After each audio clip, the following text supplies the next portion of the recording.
کئی معاملات بھی ہو جاتے ہیں ایسے. منظر امام صاحب ایک ڈرامہ نگار ہے، افسانہ نگار ہے.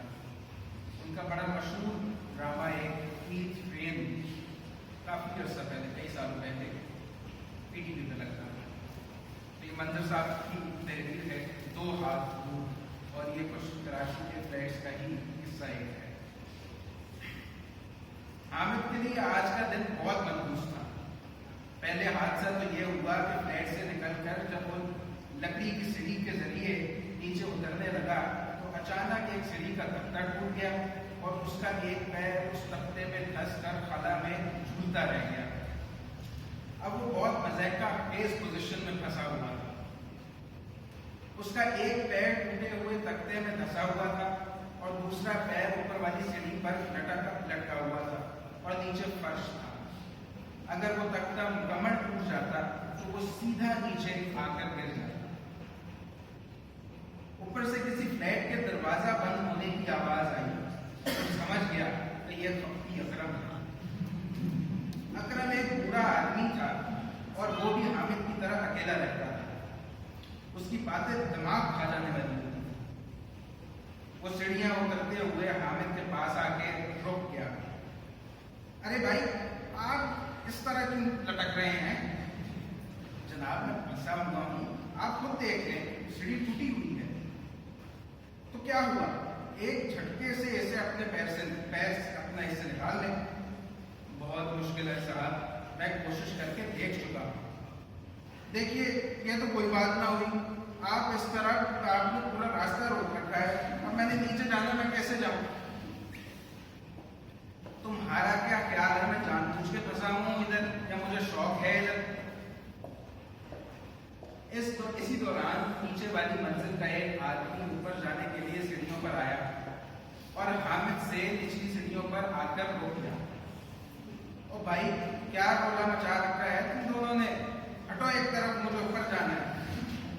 ارے بھائی، میرا پاؤں اس تختے میں پھنسا ہوا ہے، خدا کے لیے میری مدد کرو، مجھے نکالو ادھر سے.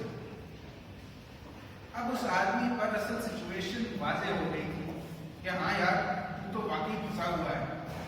اب کیا کرے گا، کیسے نکلے گا؟ کچھ اور لوگ بھی آ کر اوپر نیچے رک گئے. وہ سب مل کر اس صورتحال پر غور کرنے لگے. اب یہ بات ہو رہی تھی کہ 10 بار بلڈنگ کے مالک کو کہہ چکے ہیں کہ لکڑی کی سیڑھیوں کو ختم کر کے سیمنٹ کی پکی سیڑھیاں بنا لو، لیکن ایک بار بھی اس نے مانا نہیں. ایک صاحب نے کہا کہ میں اس بندے کی اسی طرح پھنسی ہوئی تصویر اخبار میں دیکھا ہوں. حامد نے کہا اس سے کیا ہوگا بھائی، تم دیکھنا کیا ہوگا، عدالت اس کا نوٹس لے گی، بلڈنگ کے مالک پر کیس چڑھ جائے گا. حامد: اور جب تک میں ادھر پھنسا رہوں. وہ آدمی بولا: اور نہیں، تم بھی نکل آؤ گے، بلکہ تمہارے لیے تو ایک زبردست چانس ہے. ایک نے کہا کہ کمائی کا ایسا سنہرا موقع بار بار نہیں ملتا. حامد: اب اس سے میری کون سی کمائی ہو جائے گی؟ سلیم: بہت سادہ سی بات ہے حامد بھائی، آپ اس بلڈنگ کے مالک پر کیس کر سکتے ہیں. آپ یہ کہہ سکتے ہیں کہ آپ ایک ضروری ایگریمنٹ پر سائن کروانے کے لیے جا رہے تھے، سیڑھی میں پھنسنے کی وجہ سے آپ نہیں جا سکے. اور دوسرا کیس یہ بنتا ہے کہ سیڑھی کی وجہ سے آپ کی ٹانگ زخمی ہو گئی، آپ سب کے سامنے بلا وجہ تماشا بن گئے. کم از کم 50 لاکھ روپے کا کیس ہوگا. کمال بھائی، سلیم 50 لاکھ زیادہ نہیں کہہ رہے؟ اور نہیں جناب، سلیم ہے، نہیں جناب، بلڈنگ کے مالک کے لیے 50 لاکھ کچھ بھی نہیں. حامد: ارے خدا کے لیے تم لوگ مجھے نکالنے کی کوشش کرو، میں کب تک پھنسا رہوں؟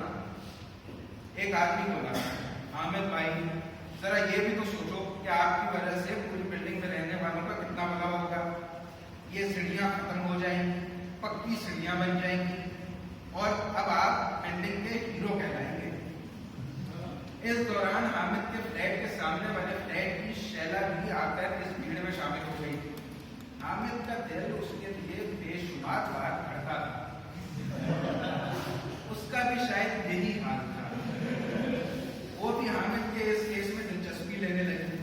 शैला, हामिद भाई शायद आपके इल्म में नहीं है कि मैं एक चैनल के लिए काम करती हूँ। हामिद, नहीं मुझे तो नहीं पता। शैला, आप हमारे चैनल को एक इंटरव्यू दे दें, ये हमारी आज की ब्रेकिंग न्यूज होगी। हामिद, वो तो ठीक है, लेकिन इस इंटरव्यू की बुनियाद क्या होगी?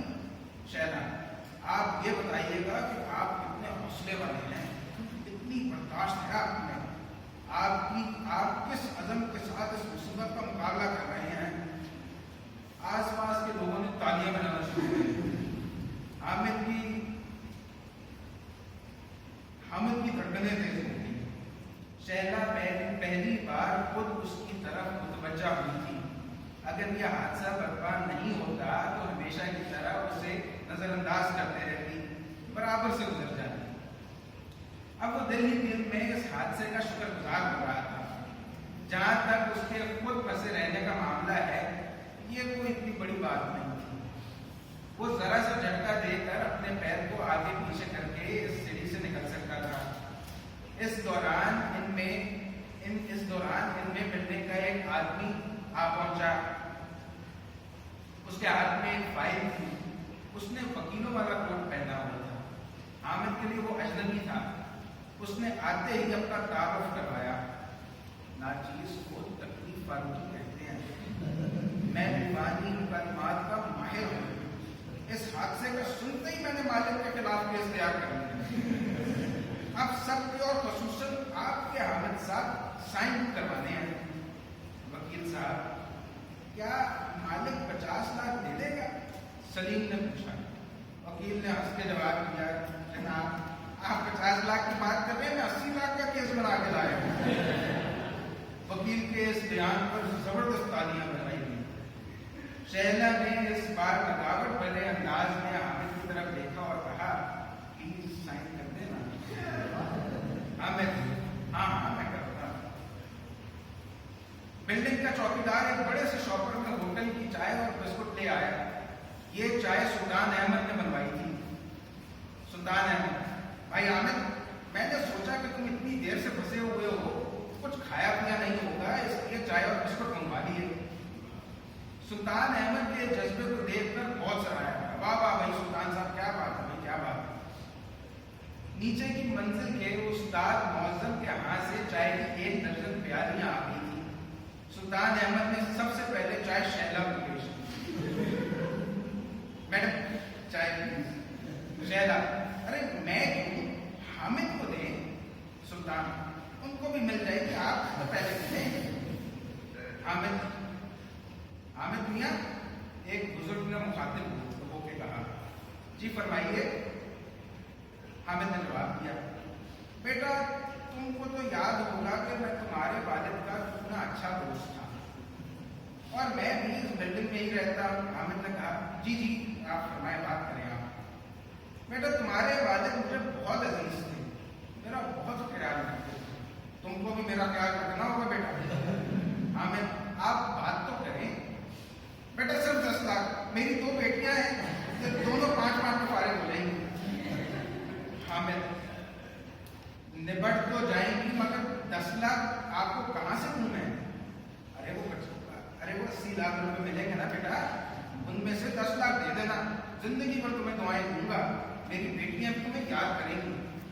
हामिद, कहाँ है मेरे पास 80 लाख?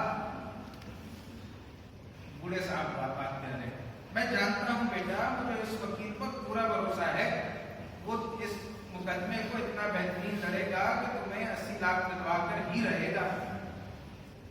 चचा मियां, शैला ने बुजुर्ग को मुखातिब होकर कहा, उसने सबकी तरफ मुखातिब होकर कहा, आप सब कान खोलकर सुन लें, इनके पास जितने पैसे होंगे उनका हिसाब किताब मैं खुद रखूंगी। ये नहीं होगा कि कोई 10 लाख रुपए ले गया, नहीं, ऐसा नहीं होगा। एक पैसे का हिसाब मैं नहीं। क्यों, क्या तुम हामिद की बीवी हो? एक औरत ने चलकर कहा। शैला, हूं तो नहीं, लेकिन हो भी सकती। शैला कड़प कर बोली। हामिद मुस्कुरा दिया। इस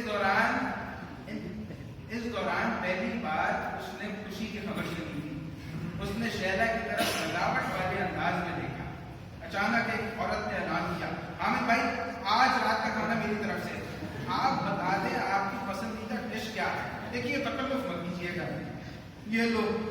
दूसरी औरत ने चमक कर बोला, रात का खाना तो मैंने सोच रखा था, चलो तुम ऐसा करो सुबह का खाना कर लेना। हामिद को समझ नहीं आती थी वो अब रोए या हंसे। तकलीफ तो हो रही थी लेकिन इम्कान भी रोशन होते चले जा रहे थे। एक तरफ 80 लाख रुपए का आसरा था, दूसरी तरफ शैला जैसी लड़की की तवज्जो हासिल हो रही थी। हामिद साहब, क्या आपके साथ पहला हादसा है ये, या पहले भी हो चुका है ऐसा कोई हादसा? अपनी अकरम ने पूछा। हामिद बहुता कर रह गया। आपका क्या ख्याल है, मुझे इस किस्म की मुसीबतें में पड़ना शौक है, मुझे मुसीबतों में पड़ने का? अरे मियाँ, सब जानता हूं मैं, ये उस वकील और उस शख्स की मिली भगत है। हामिद का दिल चाहा कि वो किसी तरह सीढ़ियों से निकल कर इस कम अकल आदमी का गला दबा दे, लेकिन उसका बदला उस शख्स ने लिया जिसने पहले हामिद की हिमायत की थी। उसने एक जोरदार गुस्सा अकरम को कर दिया। बदले में अकरम ने भी उससे टक्कर मार दी थी। जरा सी देर में मामला गड़बड़ा गया। इतनी देर में शैला हामिद के पास आकर खड़ी हो गई, जबकि दूसरे लोगों की तवज्जो लड़ाई की तरफ हो गई। शैला, मेरी टांग अब हरकत करने लगी है, अब मैं बड़ी आसानी से इस फंदे से निकल सकता हूँ। नहीं हामिद प्लीज ऐसा मत कहना। क्यों? खुद सोचिए, अगर आपने खुद को बाहर निकाल दिया तो हमारे बाबू का क्या होगा? आप 80 लाख रुपए कहाँ से हासिल करेंगे? कुदरत ने आपको जिंदगी में एक सुनहरी मौका दिया है, इसको बर्बाद मत करें। फिर मैं आपके साथ हूँ ना। शैला, देखो क्या मैं 15 दिन तक इसी तरह रहूंगा इधर? कोई फर्क नहीं पड़ता, जहाँ आपने पूरी जिंदगी गुजार दी है 15 दिन होने, और मैं आपको खुश करने के लिए और बहलाने के लिए कोशिश करूंगी, गाने भी गाऊंगी आपके लिए। लोगों के दरमियान होने वाला झगड़ा आहिस्ता आहिस्ता खत्म होता जा रहा था। उन लोगों की बातों से बेफिक्र हामिद और शैला अपनी प्लानिंग में मसरूफ थी। शैला कह रही थी, सुनो हामिद, अब क्योंकि मुझ में और आप में कोई दूरी नहीं है। दूरी तो है। हामिद ने उसकी बात काट दी। ओहो, मेरा मतलब है कि अब नहीं रहेगी ना, इसीलिए तो मैंने साफ साफ कह दिया आपको कि आपके पैसों का सारा हिसाब किताब मैं खुद रखूंगी। हामिद, जाहिर है शैला, तो हम सबसे पहले इस बिल्डिंग को छोड़कर कहीं और शिफ्ट हो जाएंगे, क्योंकि हमारा यहाँ रहना मुनासिब नहीं है। यहाँ के लोग हमारे बारे में तरह तरह की बातें कर रहे हैं। हाँ, 50 लाख से आप अपना कोई बिजनेस शुरू कर दीजिए। मेरा ख्याल है बुटीक का बिजनेस बड़ा अच्छा रहेगा। मैं खुद फैशन डिजाइनर हूँ, इसीलिए बिजनेस बड़े बेहतरीन तरीके से संभाल सकती हूँ। चलो जैसे तुम्हारी मर्जी। हामिद की आंखों में कई ख्वाब उतर रहे। और एक बात और, शादी के बाद हम सबसे पहले इस्लामाबाद और मरी वगैरह की सैर हो जाएंगे। चलो ये भी मंजूर है, मैं तो तुम्हारा कहने पे चलूंगा।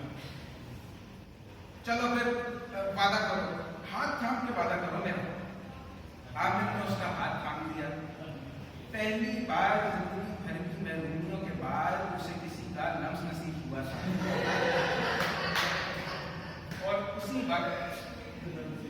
उसी वक्त सीढ़ी थोड़ी सी हिली, लकड़ी का जीना चुड़मुड़ाकर टूट गया और हामिद तलाबाजियां खाते हुए चीखता हुआ नीचे गिरता चला गया। सर के बल गिरने की वजह से उसके दिमाग पर शदीद चोट आई थी। अस्पताल तक जाते हुए उसका इंतकाल हो गया। उसकी ऊपरी जेब से कागज निकला जिसमें मौलाना रूमी का ये शेर लिखा हुआ था। उसके पास प्याला था, पानी हाथ न आया, और जब पानी मिला